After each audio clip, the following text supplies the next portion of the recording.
echoes of the past. After burying Tammy with the respect and dignity he deserved, Rondu felt a heavy weight of sorrow pressing on his heart. The loss of his master, a figure who had guided and trained him, left an irreplaceable void in his life. As he walked back to his home, his mind was a tempest of emotions. Suddenly, a voice resonated in his head, a voice that had become a familiar companion. "Don't be sad, Rondu. Everything has been preordained. We are but tiny beings in this vast universe. Some things transcend our understanding." Rondu thought back to the figure he had seen running down the mountain, a figure so familiar yet shrouded in mystery. The voice in his mind spoke again, "Let's uncover the truth together. I'll ask you questions that will help you solve this mystery. First, how many people can use the Fire Dragon Fist?" Rondu pondered for a moment before responding, "The only people I know who can use the Fire Dragon Fist are my master and me. Beyond that, I can't recall anyone else."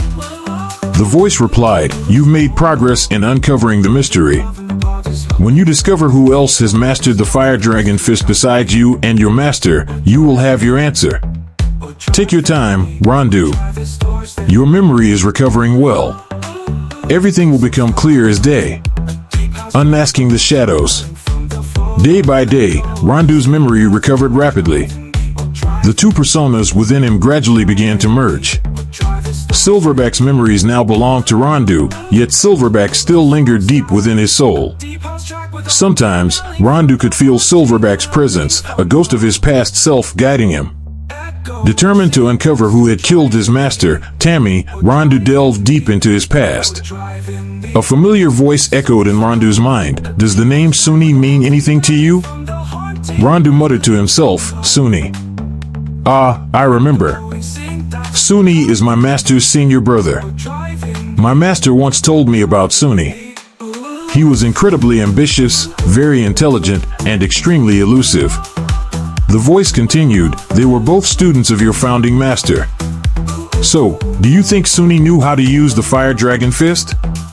Rondu immediately replied, "Absolutely, he did." The voice pressed on, "Your master's death was caused by an attack with the Fire Dragon Fist. It definitely wasn't you who attacked Tammy. So, who do you think the culprit is?" Rondu's eyes widened in realization. "I understand now. The one who attacked my master was Suni. Before my master died, he muttered Sue. Sue. But couldn't finish. But wait, there's something else." The voice continued, "I know what you're thinking. Who trained the fake Silverback to use the Fire Dragon Fist and fight you?" Rondu responded, "Suni. No one else but him." But no. As he spoke, a chilling revelation dawned on him. His eyes widened with shock. Suni is Eagle. The full weight of the truth settled on Rondu. Suni, his master's brother, had taken on the identity of Eagle, weaving a web of deception that spanned years. This realization was just a small thread in a much larger, more sinister tapestry. Rondu's mind raced, piecing together the fragmented memories and clues. Suni, in his ambition, had not only killed Tammy but had also assumed the identity of Eagle to manipulate the world of gangs from the shadows. The true extent of Suni's, or rather, Eagle's, plans was still unknown, but it was clear that his ambitions were far greater than anyone had imagined. Reflecting on his past encounters with Eagle, Rondu saw the cunning and strategic mind that had always seemed a step ahead. Eagle's desire to create order through chaos now took on a new light. It was a facade, a means to an end for Suni's insatiable thirst for power. Rondu thought back to his training under Tammy. His master had always warned him about the dangers of unchecked ambition and the lengths to which some would go to achieve their goals. Now, he understood the true significance of those lessons. Suni's betrayal was not just personal, it was an affront to everything Tammy had stood for. The voice in Rondu's head, which had guided him through his journey of self-discovery, spoke again, "You see now, don't you? Eagle's grand plan was never about peace. It was about control, about eliminating anyone who could challenge him." Rondu clenched his fists, anger and determination surging through him. "I won't let Suni, or Eagle, continue this charade. He must be stopped. He knew the path ahead would be perilous. Suni's manipulation had deep roots, and his influence spread far and wide. But Rondu was resolute. Armed with the truth and his mastery of the Fire Dragon Fist, he was ready to confront Suni and put an end to his schemes. As Rondu prepared for the inevitable confrontation, he reflected on the journey that had brought him here. He had uncovered painful truths, merged with his other self, and found a deeper understanding of his purpose. The memories of Silverback, now part of his own, gave him the strength and insight needed to face his greatest challenge. The voice in his mind offered a final piece of advice: stay true to who you are, Rondu. Use the strength and wisdom of both your past selves. You have the power to end this. With a deep breath, Rondu set out to face Suni. The sun rose, casting its light on a new day, a day that would see the unveiling of Eagle's true nature and the end of his reign of deceit. Rondu's journey was far from over, but he had taken the first crucial steps. The battle with Suni would not only determine the fate of the gangs, but also the destiny of Rondu himself. As he prepared to face his greatest challenge, he knew that he carried the strength and wisdom of two lives, united in purpose and resolve. The path ahead was clear, and Rondu was ready to walk it, no matter the cost. Shadows in the night. One night, as Rondu was making his way to the headquarters of the mighty gorilla, he felt a prickling sensation at the back of his neck. It was a feeling he knew all too well, honed from years of combat and survival. Someone was following him. He continued to move forward, his steps steady and unhurried, pretending to be unaware. His senses were heightened, his mind calculating the best way to confront his shadow. The streets were quiet, with only the occasional rustle of leaves or distant bark of a dog breaking the silence. As he walked, Rondu's thoughts raced. Who could it be? An enemy scout? An assassin sent by Eagle? Or perhaps another shadow from his past? He couldn't be sure, but he was determined to find out. The moonlight cast long shadows on the ground, and Rondu used them to his advantage, blending into the darkness as he listened intently. The footsteps behind him were soft, almost imperceptible, but to Rondu's trained ears, they were as loud as thunder. He quickened his pace slightly, leading his pursuer into a narrow alleyway. The alley was lined with high walls, creating a perfect trap. Just as he reached the middle, Rondu spun around, his movements swift and fluid. He dashed toward the source of the footsteps, closing the distance in a matter of seconds. The person following him was caught off guard by Rondu's sudden change of direction. In the dim light, Rondu could make out a figure dressed in dark clothing, trying to blend into the night. With a burst of speed, Rondu reached out, grabbing the figure by the neck and pinning them against the wall. "Who are you?" Rondu demanded, his voice low but firm. "Shadows of the past." Rondu was about to confront the shadowy figure when the man suddenly spoke up, his voice trembling with urgency. "Wait, Rondu. It's me, Cuss. Your old friend. Don't you recognize me?" Rondu stared at the scarred and rugged face before him, a face etched with lines of hardship and suffering. I don't remember," he admitted, confusion evident in his voice. "But the name Cuss, it sounds familiar."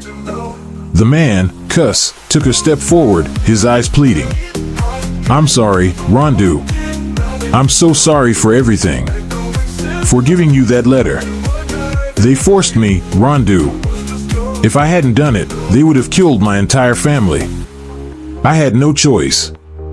Please, you have to forgive me." Rondu's mind raced, struggling to piece together fragments of a past he couldn't fully recall. I don't know what you're talking about," he said, frustration mingling with the confusion in his voice. "What letter? Why did they make you do it?" Cuss looked heartbroken, the weight of his actions pressing heavily on him. "They knew about our friendship, Rondu.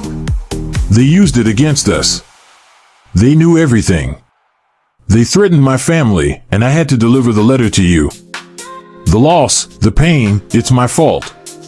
Rondu felt a spark of recognition, like a faint whisper in the back of his mind, but the details remained elusive. "Cuss, I can't remember it all. but I can see that you're telling the truth. Who did this to us? Cuss's eyes darkened with a mixture of fear and anger. He's been pulling the strings all along, manipulating us, using us for his own gains. He's the one who orchestrated it all. Scars of betrayal. Rondu's eyes widened with shock as he looked at the scarred man standing before him. The man, Cuss, continued to speak, his voice heavy with the weight of past pain. But who is he? Rondu asked, his voice trembling with a mix of anger and confusion. Cuss took a deep breath, his face contorting with the memory of his suffering. Because I owed you, Rondu. I felt that I had to pay for the betrayal, for the pain I caused you. I took hot coals and pressed them against my face.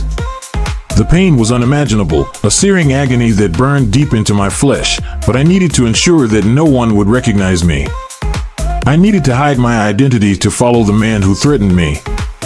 Rondu's heart ached at the sight of his old friend, now disfigured and burdened with such a heavy past. Heiss? Why would it be him? Rondu interrupted, trying to understand the connection.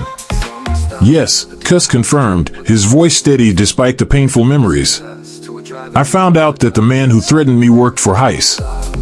After disfiguring myself, I infiltrated the mighty gorilla, taking on the role of a servant. I learned everything, Rondu. Heiss orchestrated it all. He forced his henchmen to make me deliver that letter to you. He also bribed one of the hyenas to deliver a letter to Roos. The image of Cuss pressing hot coals against his face played vividly in Rondu's mind. He imagined the searing heat, the smell of burning flesh, the screams of agony as the red-hot coals scorched Cuss's skin. Cuss's face was now a canvas of pain, each scar telling a story of sacrifice and betrayal. Cuss continued, his voice filled with a mix of sorrow and resolve. The pain was unbearable, but I endured it. I needed to protect you, to find out the truth. Every moment of that torment was worth it if it meant uncovering the man who caused us so much pain. I realized that Heiss was the mastermind behind everything.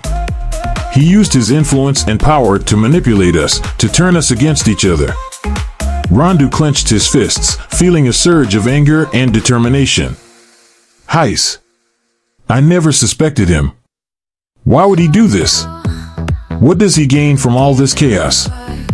Cuss shook his head.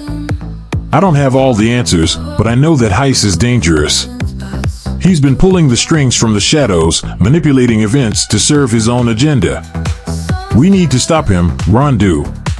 We need to put an end to his schemes. Web of deceit. The scarred man, his face a testament to his suffering, continued to speak, his voice heavy with the weight of betrayal. He wanted you and Roos to meet at the Tootie's restaurant. Two old enemies confronting each other. According to Heiss' calculations, with Roos's aggressive nature, you would end up killing him. When you killed Roos, Boosie would seek revenge for Roos. If you died at Boosie's hands, then all of Heiss' plans would fall apart. If you survived, you would belong to him. You would become his tool for his greater purpose. Rondu stood there, stunned, unable to fully grasp the magnitude of the manipulation he was entangled in. The scarred man, Cuss, continued, I'll reveal another secret to you. Heiss is Eagle. The revelation hit Rondu like a physical blow. Heiss, the man he had come to respect and consider a father figure, was also Eagle, the feared and ruthless leader of the 10 great assassins. The layers of deceit and manipulation were staggering. Rondu's mind raced, trying to piece together the intricate web of Heiss' machinations. Heiss had orchestrated everything with meticulous precision. He knew that by pitting Rondu against Roos, he could exploit the violent history between them. Heiss' understanding of Roos's temperament and Rondu's fighting prowess allowed him to predict the outcome with chilling accuracy. The plan was elegant in its simplicity yet devastating in its potential consequences. Rondu realized that Heiss' true genius lay in his ability to manipulate people like pawns on a chessboard. By engineering the confrontation between Rondu and Roos, Heiss ensured that no matter the outcome, he would win. If Rondu perished, Heiss would rid himself of a potential threat. If Rondu emerged victorious, Boosie would be weakened and more susceptible to Heiss' influence. Cuss's words echoed in Rondu's mind. Heist calculated every move. He wanted you to kill Roos, knowing that it would provoke Boosie into seeking revenge. Heist anticipated that the cycle of violence would either eliminate you or bind you to him through a twisted sense of loyalty and obligation. Your survival was part of his greater scheme to consolidate power and control. Rondu's heart pounded as he grappled with the realization that his life had been manipulated to such an extent. The man he thought he could trust had orchestrated events to serve his own ambitions. Heist's ultimate goal was to create a world of order and control, but his methods were ruthless, leaving destruction and death in their wake. Rondu clenched his fists, a surge of anger and determination rising within him. Heist. Eagle. He played us all. But why? What is his ultimate goal? Rondu felt a profound sense of betrayal, but also a newfound clarity. We need to stop him. We need to expose his true nature and put an end to his schemes. Cuss nodded. Agreed. But we must be careful. Heist is a master manipulator. He will anticipate our moves and counter them. We need to be smarter, more cunning. The journey to confront Heist and dismantle his plans was just beginning. The world of the gangland was about to face a reckoning, and Rondu was ready to fight for the truth. A masked figure. As Cuss finished speaking, a masked figure appeared from afar, sprinting toward Rondu with the speed of a storm.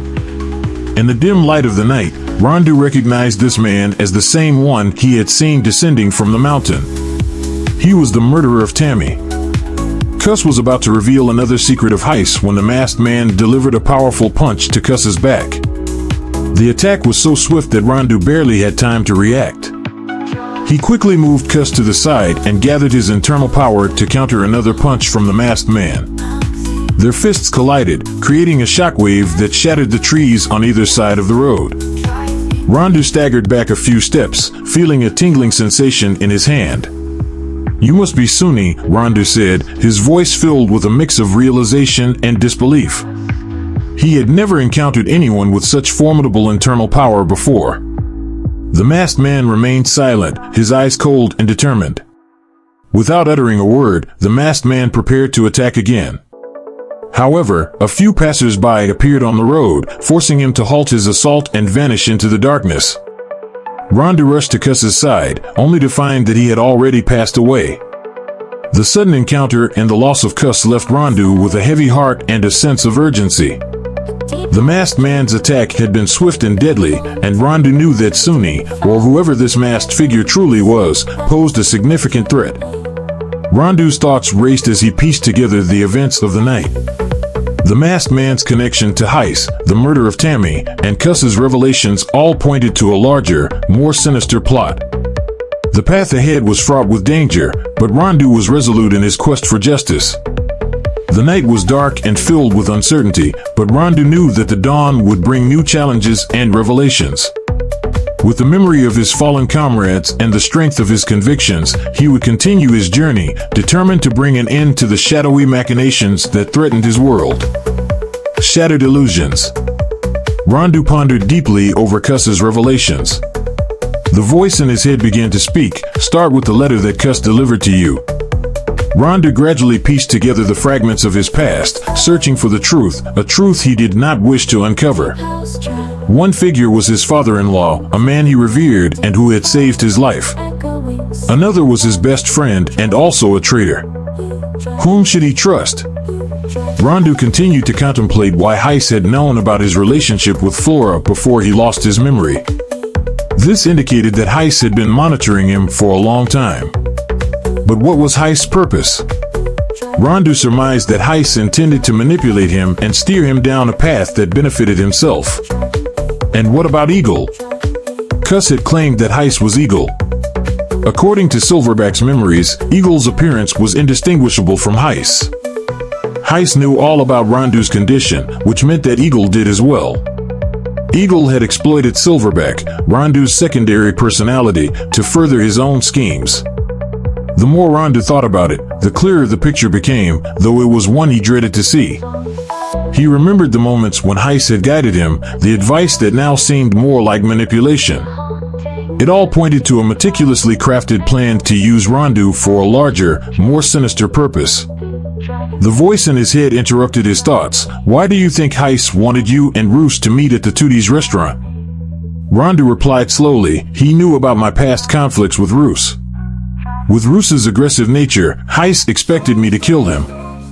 If I had, Boosie would have sought revenge. The voice continued, think about Eagle now. If Cuss is right and Heis is Eagle, then every action Eagle took was part of Heis' strategy. The training, the missions, all to mold Silverback into a weapon. Rondu felt a chill run down his spine. Eagle exploited Silverback's existence, knowing exactly how to manipulate me through my secondary personality. Every move was calculated, every outcome considered. He knew about my condition and used it to his advantage.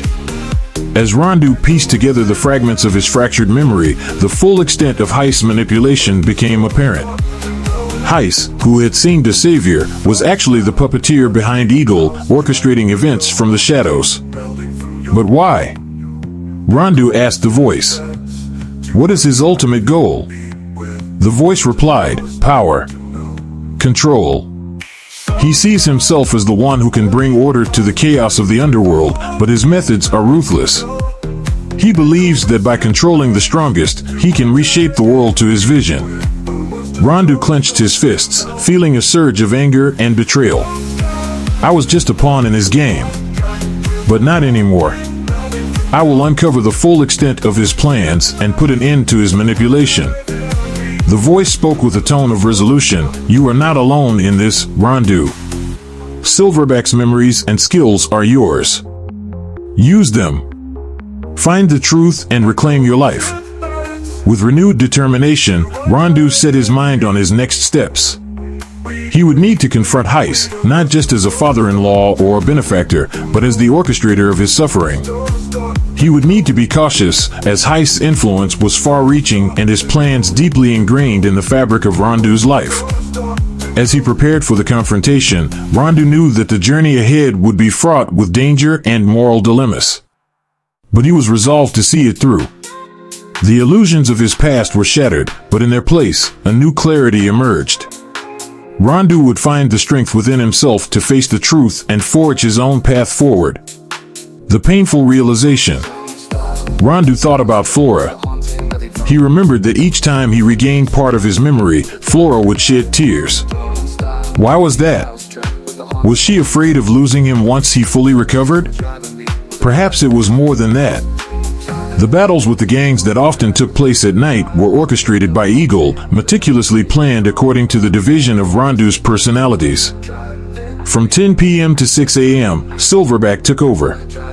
From 6 a.m. to 10 p.m., it was Rondu's turn. As his wife, surely she must have noticed something was wrong? Yet, she never mentioned anything amiss. Rondu's heart sank as he realized that Flora might be involved in Heis' scheme. The thought brought a profound sadness that weighed heavily on his spirit. Flora, the woman he loved, the one who had stood by his side through so much, could be part of a web of deception spun by her own father. Rondu replayed moments in his mind, searching for signs he might have missed. The nights when Flora seemed particularly anxious, the subtle hesitations in her words when he talked about his fragmented memories. Could it be that she was aware of the manipulation all along? Was she complicit in keeping him divided and controlled? The possibility gnawed at him, a painful realization that the life he thought he knew was built on lies. He had always seen Flora as his anchor, his solace in the chaos of his dual existence. But now, doubt crept into his heart. If she had known, if she had been part of this all along, what did that mean for their relationship? For his trust in her? Rondu felt a profound sense of betrayal. Every loving gesture, every comforting word, now tainted by suspicion. Had she ever truly loved him, or was her affection part of the elaborate act orchestrated by Heis? He remembered the way Flora's eyes would well up with tears during his moments of clarity. Those tears, once seen as a sign of her love and concern, now felt like a mask hiding a darker truth. The thought that she might be part of Heis' manipulative plans was almost too much to bear. Rondu's mind was a storm of emotions, anger, sadness, confusion. He felt trapped in a labyrinth of deceit with no clear way out. The woman he loved might be his betrayer, and the life he thought he was living might be a facade. Despite the pain, Rondu knew he had to find the truth. He couldn't let his emotions cloud his judgment. He needed to confront Flora, to uncover her role in all of this, and to understand the extent of Heist's influence over his life. As the realization settled in, Rondu felt a renewed sense of determination. He would uncover the truth, no matter how painful it might be. He owed it to himself, to the person he was before the manipulation began, and to the person he would become once the truth was revealed. With a heavy heart, Rondu prepared for the difficult conversations and confrontations ahead. He needed answers, and he needed to reclaim control over his life. The journey would be fraught with emotional turmoil, but it was a journey he had to undertake. The painful realization was just the beginning of a path toward clarity and truth.